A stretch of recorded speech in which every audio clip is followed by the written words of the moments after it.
Well, hello. It is the middle of week number 2 of lockdown that I am filming this. Hope you're doing okay. It has been quite a couple of weeks, hasn't it? If you don't mind, maybe I can start on a personal note. And just again to thank you for all your prayers. Philip and I have been really grateful for all your support whilst I've been sick. I'm feeling much better. I've found recovery has been slow.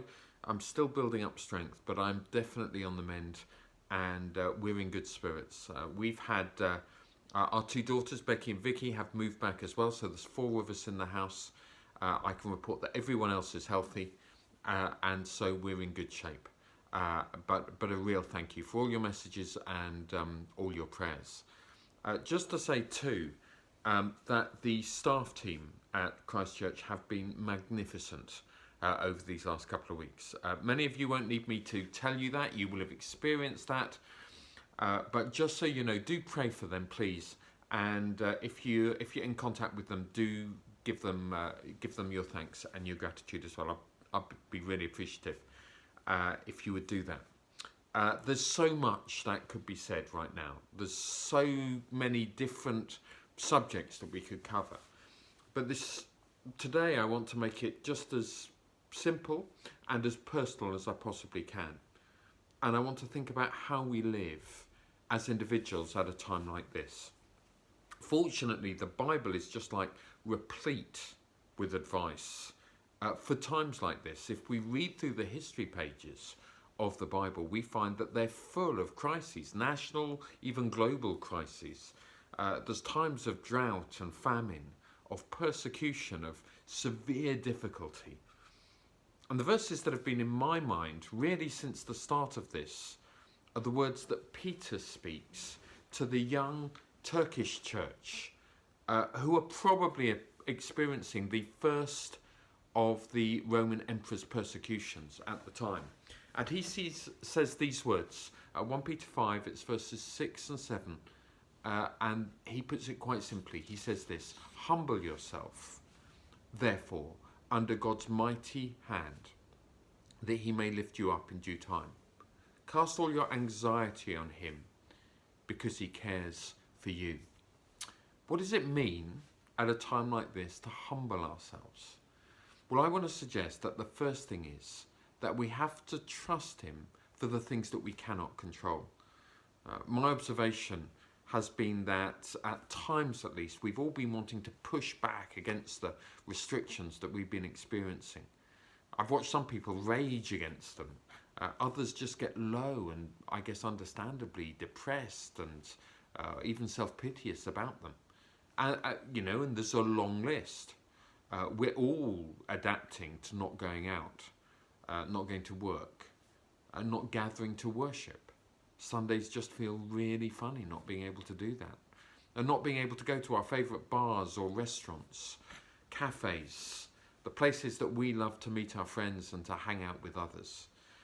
Many of us are concerned not only for our own health, but for the health of those around us who are vulnerable, those that we care for, who we know could be in particular danger at this point in time. Some of us by now will have lost our jobs. I know others of us are on furlough, and others of us concerned about the financial implications of what is happening right now.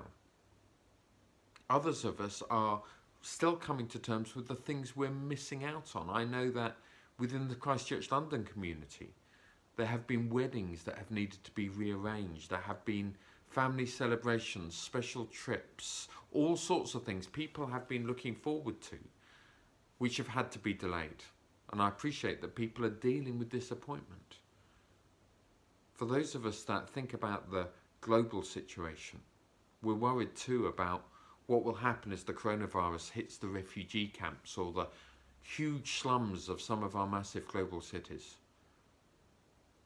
There's lots of things that we cannot control right now. Peter's first point, both to these young Christians in Turkey and to us today, is make your peace with the things that you cannot control. Come to terms with those and trust God instead. There's a a woman's story that has been a real inspiration to me during this time. I heard her tell it maybe a year or so ago. Her name is Immaculée Iligabiza, Rwandan woman caught up in that mid-90s genocide that tore that country apart. She escaped the genocide by hiding 91 days in a tiny shower with 7 other women. During that time, she lost half her body weight. She didn't once have an opportunity to use that shower during that period. And she said that for the first part of her incarceration, she raged against God. She could hear the killing going on around her outside. There were times where killers even came into the house. One time put their hand on the bathroom door, the other side of which she and her friends were hiding. Why are you doing this?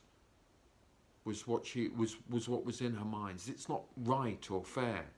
And she said it was a really significant moment when she gave up seeking to control that which she could not control, and she trusted God. And Peter says we're not to humble ourselves in some form of isolation. He says we're to do it under God's mighty hand. I love that phrase, to think of myself sheltering under his hand at moments like this. And when the Bible mentions God's mighty hand, it's a place of authority, it's a place of power, it's a place where enemies are vanquished and dealt with. That's the sort of place we want to be sheltering right now. I want to encourage you. Make your peace with the things you cannot control right now and shelter under God's mighty, mighty hand. If humbling ourselves, though, is firstly trusting God for the things that we cannot do anything about ourselves, it is secondly, I think, about being intentional about the things that we can control. We can control the way that we think. And actually, for our own sakes, it's really important that we do so at times like this. If we veg out on the news the moment we wake up, in the middle of the day and before we go to bed, we will be anxious. Paul, when he writes to the Philippians on another occasion, he says, fill your mind with all that's good and true and beautiful. Well, that's great advice right now. Deliberately, consciously, turn your mind to things which will do you good.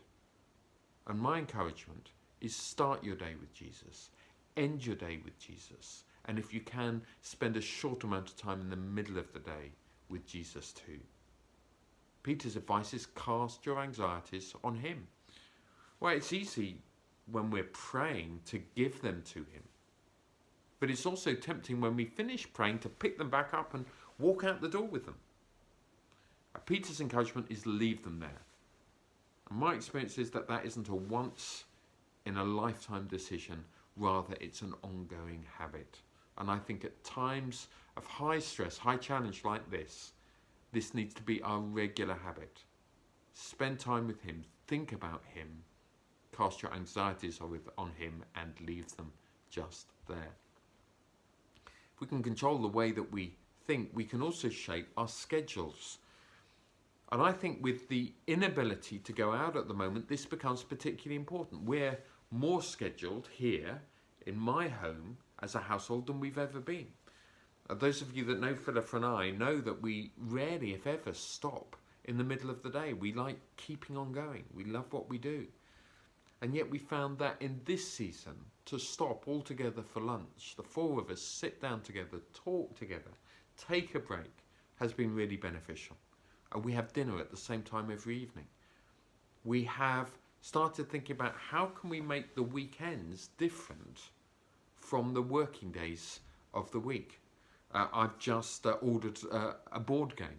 For instance, took a vote on what the family wanted, and we've said Saturdays we will at least spend some of the day playing together. Sundays we will go to church together. Monday through Friday we spend our daytimes working. And we found that sort of scheduling is really helpful. It'll be different for you. But nonetheless, I want to encourage you to be intentional. Take control of your environment. Shape it in a way that'll be good for you. For if it's good for you, it'll be good for others as well. And finally, in terms of this sort of intentionality, think about how you can serve others. There's an immediate opportunity, of course, with those we find ourselves living with, but also as we, for those of us that are not self-isolating, for those of us that are healthy, let's think about how we can serve the city around us. I know that many of us are thinking about that, and during our service today, and you'll find more details on the web, we're seeking to provide as many opportunities as we can for us to do that together. It was also something that Immaculée really thought about as she was in that shower. How can I use this time? She said that the first thing that she actually did was that she spent a lot of time in prayer. That it was during those 3 months that her relationship with God really increased and deepened. Actually, that proved to be essential. When she got out of that situation, to her absolute horror, she found that her whole family had been killed.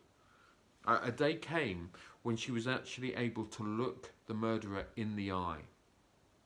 And it's at points like that that you sum up not just your own internal resources, but your relationship with God, the capacity for grace and love that comes from Him. And she was able, because of the depth of her relationship that had been formed in that shower, she was able to look that man in the eye and say the incredibly powerful words, I forgive you. Not only did she pray, but actually the other thing that she did was she taught herself English. She didn't have online tutorials, of course. There was no one actually in that shower who could teach her. But apparently she had a Bible and she had an English dictionary.